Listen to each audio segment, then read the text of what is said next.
Indonesia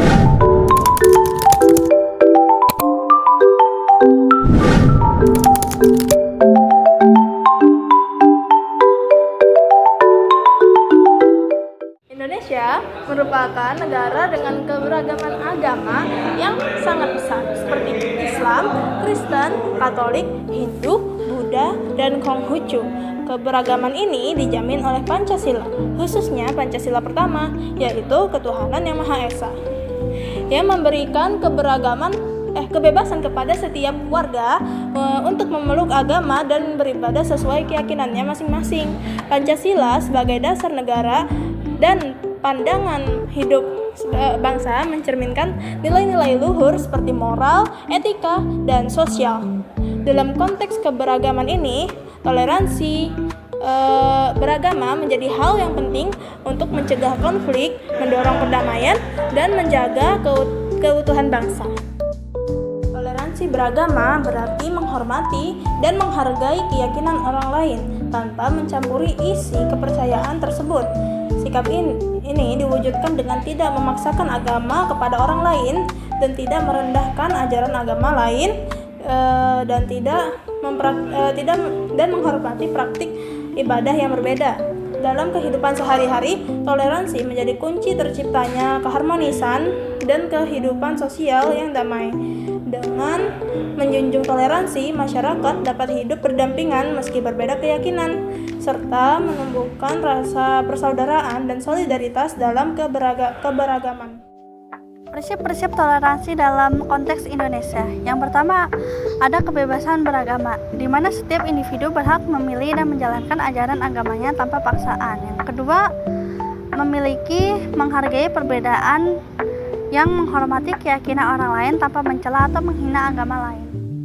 Yang ketiga yaitu tidak memaksakan kehendak, tidak memaksakan keyakinan atau praktik keagamaan kepada orang lain. Yang keempat yaitu menjaga kerukunan, yaitu berupaya menciptakan lingkungan yang harmonis dan damai antar umat beragama. Contoh-contoh praktik toleransi beragama.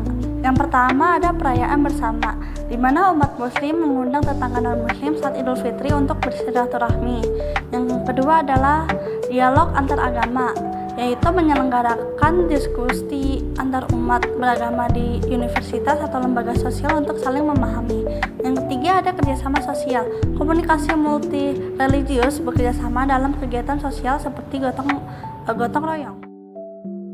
Yang keempat yaitu memberi ruang ibadah. Contohnya sebuah perusahaan menyediakan ruang ibadah untuk karyawannya dari berbagai agama sebagai bentuk penghormatan terhadap kebebasan agama. Yang kelima yaitu menghormati hari raya agama orang lain. Contohnya sekolah atau tempat kerja memberi izin atau dispensasi bagi siswa atau karyawan yang merayakan hari besar agama mereka meskipun berbeda dengan mayoritas. Dan yang terakhir atau yang keenam yaitu berbagi saat hari raya. Contohnya umat Kristiani membagikan makanan kepada tetangga muslim saat Natal dan sebaliknya. Umat muslim berbagi saat Idul Adha atau Idul Fitri sebagai wujud persaudaraan.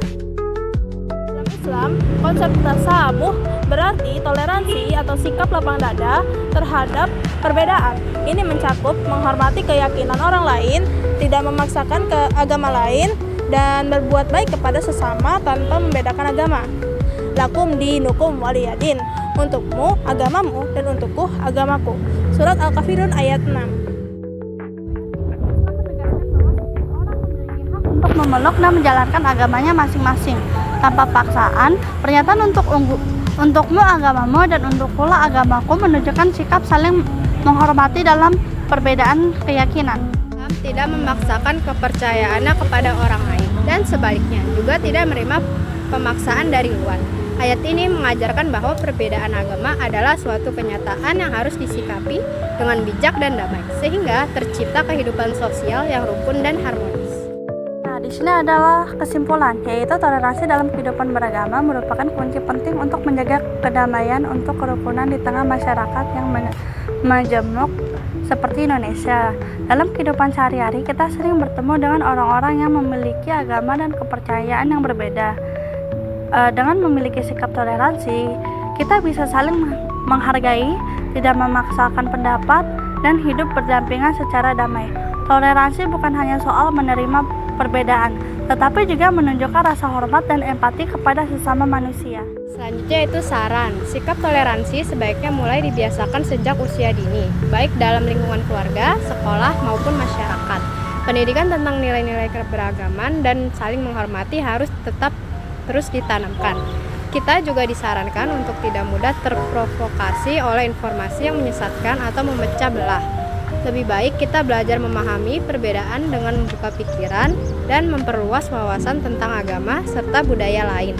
Dengan begitu, kita bisa tumbuh menjadi pribadi yang bijaksana dan menghargai sesama. Melalui pemahaman dan penerapan sikap toleransi, kita bisa ikut menjaga persatuan, kesatuan bangsa. Perbedaan bukanlah alasan untuk berpecah, melainkan kekuatan yang bisa membuat kita saling melengkapi.